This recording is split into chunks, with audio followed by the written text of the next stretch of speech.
नायब अमीर जमात इस्लामी लियाकत बलोच ने मुज़ाकरात के बाद मीडिया से गुफ्तगू करते हुए कहा, हम अवाम के मसाइल के हल के लिए निकले हैं। हुकूमत ने जमात इस्लामी को मुज़ाकरात की पेशकश की थी। IPPs मुल्क की मईशत के लिए मौत का परवाना बन चुका। हुकूमती मुज़ाकराती कमेटी ने बताया कि बैनुल अक़वामी मुआहदे हैं, जबकि ऐसा नहीं है। हुकूमती मुज़ाकराती कमेटी ने कहा कि एक टेक्निकल कमेटी बनाएंगे, धरना जारी रहेगा और एहतजाज भी जारी रखा जाएगा। हुकूमत संजीदगी से काम लेगी तो ठीक है, वरना धरना जारी रखा जाएगा।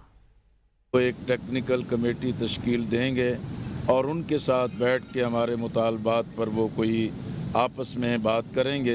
दूसरा दौर हमारे मुज़ाकरात का होगा, धरना भी जारी रहेगा, एहतजाज भी जारी रहेगा और पूरे मुल्क के आवाम के लिए हमारा जो एहतजाज का पैगाम है ये पूरी मजबूती के साथ उन तक मुंतकिल होता रहेगा। हुकूमत इसको संजीदगी से काम करेगी, उनको इसमें रिलीफ मिलेगा, पाकिस्तान के अवाम को रिलीफ मिलेगा, वगरना धरना और अवाम का एहतजाज इन्हें संजीदा गौर व फिक्र पर मजबूर कर देगा।